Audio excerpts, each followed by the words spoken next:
You ask Tiger to calculate. This deals with finding the midpoint between 2 points. The midpoint between the 2 points is -8.5, -4. Let's solve it step by step. Plot the 2 points and calculate the midpoint using the formula. The coordinates of point 1 are, x1 equals -12, y1 equals 66. The coordinates of point 2 are, x2 equals -5, y2 equals -74. PM represents the midpoint of the 2 points.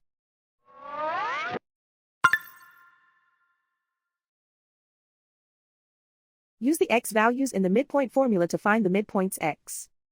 x1 equals -12. x2 equals -5.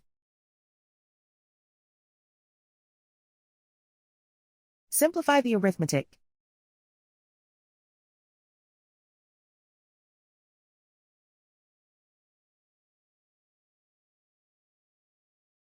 Use the y values in the midpoint formula to find the midpoints y.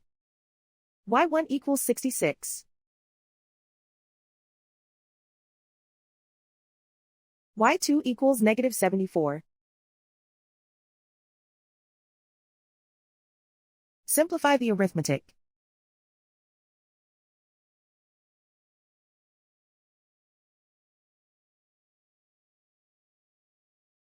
And so, the midpoint is -8.5, -4.